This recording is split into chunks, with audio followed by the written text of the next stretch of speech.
Hé, Virgil! Fini d'ouvrir des portails. Donne-moi Yamato. Si tu veux l'épée, alors il faudra venir la chercher. Mais là, je ne t'apprends rien. Devil May Cry 5, c'est un jeu que j'ai beaucoup apprécié. C'est un jeu vraiment qui m'a... J'ai pas osé dire à ce point-là qui m'a marqué, mais c'est un jeu tout de même qui a eu pour effet de me faire apprécier beaucoup de choses. Premièrement, de me faire apprécier une bonne fois pour toutes le genre du beat'em all, le genre de jeu vidéo auquel j'étais pas spécialement adapté, j'étais pas spécialement adepte, que je ne voyais pas forcément à sa juste valeur. Et pour moi, Devil May Cry reste finalement bien plus qu'un simple beat'em all. Et c'est avant tout pour moi une histoire avec des personnages vraiment très attachants, très charismatiques, et en l'occurrence celui que je me suis évertué à jouer, celui que j'ai adoré jouer, Virgil. Te vaincre de cette manière n'a pas de sens. Allez, Virgil, finissons-en. Pense tes plaies, Dante. Regagne tes forces. Ensuite, nous réglerons ça. Virgil, pour moi, je pense que c'est très facilement l'incarnation de la badassitude.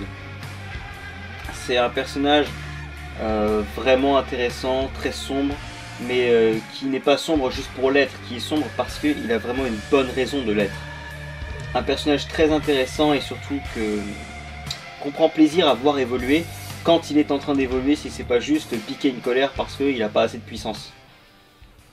Ce jour-là, si l'opposition avait été inversée, le destin aurait-il été différent?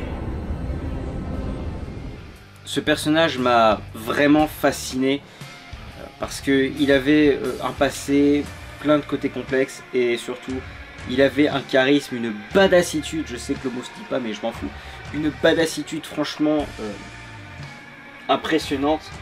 Et franchement, être ce personnage, c'est quelque chose que j'avais envie de faire, ne serait-ce que l'espace d'un enregistrement avec mon petit micro-tonor. Petit bijou. Faire la voix de Virgil, au départ, c'était quelque chose qui me semblait pas simple, parce que Virgil ne pouvait pas emprunter ma voix, ma vraie voix pour son personnage, donc il fallait nécessairement que je fasse une modification, ou alors je pouvais tout simplement pas faire Virgil. Dante semblait être à la rigueur un choix plus adapté pour moi, mais je me suis rendu compte que Dante, à l'instar de Virgil, peut difficilement se faire avec ma véritable voix. Dans les deux cas, je suis, si on peut dire, obligé de faire, de parler de la gorge, hein, comme disait un de mes profs. Mais finalement, ça semblait c'était assez crédible parce que, enfin, en tout cas, ça vous a semblé crédible. Parce que l'intonation était la bonne, l'idée était la bonne, et bah surtout ce personnage, j'ai passé beaucoup de temps à me mettre dans sa peau. J'ai pris le temps de l'apprécier et j'ai pris le temps surtout de le comprendre.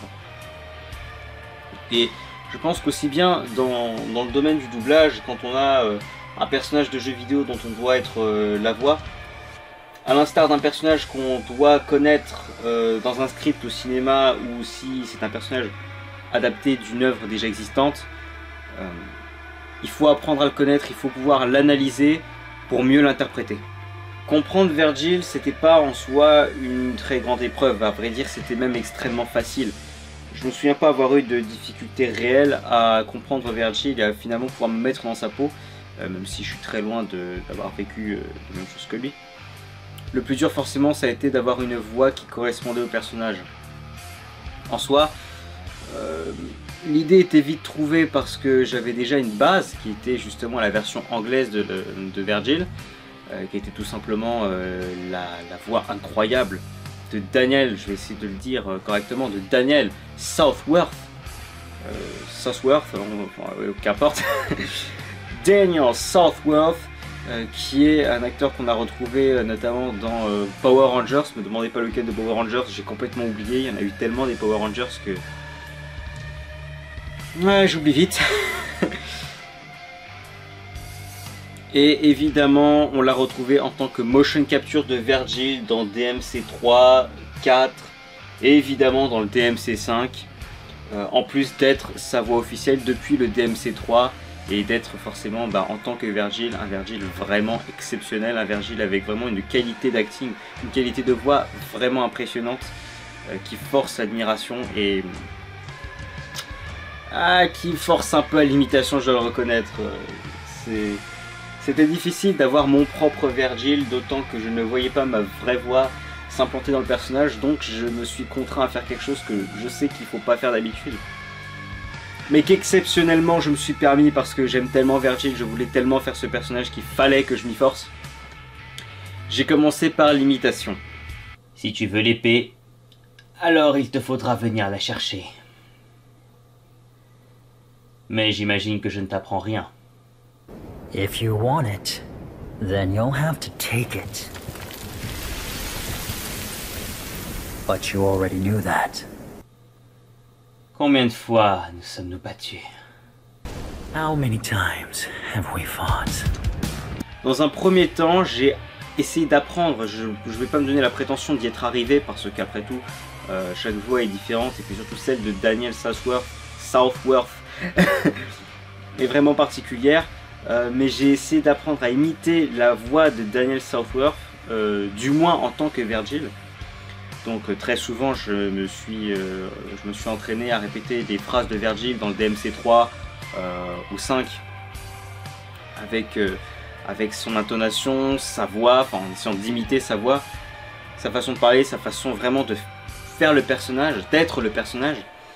Et j'y suis plus ou moins arrivé, disons que maintenant je connais les intonations par cœur de chaque ligne de Vergil, que ce soit dans le DMC 3 ou 5. Et à terme, tout ce qu'il m'a fallu, c'était la transposer en français, ce qui n'a pas été de masse à faire d'ailleurs. Je vous avoue que même après la vidéo que vous avez vue, j'ai encore beaucoup de mal à le faire comme ça d'instinct. Comme on ne parle pas de la même façon en anglais, que ce soit l'anglais britannique ou américain qu'en français, forcément il y a une façon de prononcer les mots, une intonation, une façon de parler qui ne peut pas du tout être refaite à l'identique d'une langue à l'autre.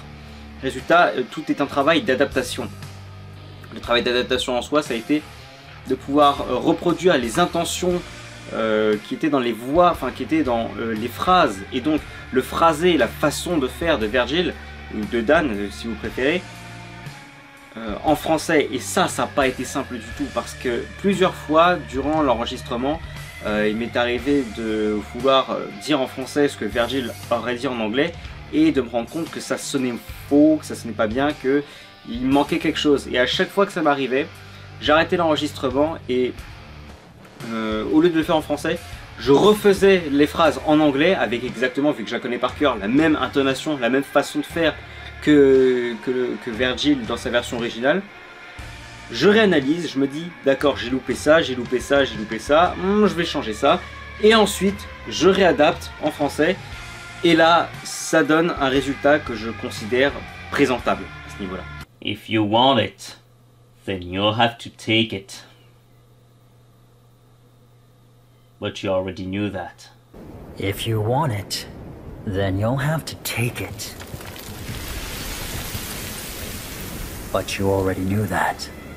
Enfin, dernier point, et je vais conclure là-dessus. Déjà merci à tous les viewers, à tous les abonnés Instagram pour avoir regardé la vidéo, pour m'avoir fait part de vos retours quant au doublage. Franchement, ça a été un plaisir immense que de faire, que d'incarner Vergil, ne serait-ce que vocalement pour cette vidéo. Merci à mes professeurs de m'avoir donné leur avis sur la vidéo, sur l'acting, sur le doublage qui a été fait tout simplement. Un grand merci pour votre soutien à tous. Je tâcherai de faire de prochains doublages. Encore une fois, merci à tous mes viewers, merci à tous mes abonnés Instagram. Ça m'a fait extrêmement plaisir que vous regardiez cette vidéo, que vous me suiviez, moi et ma progression, et puis que vous continuiez à me soutenir, ouais, tout simplement. Je vous souhaite à tous une très bonne soirée ou une très bonne journée, ça dépend de l'heure. Et à la prochaine! Nice.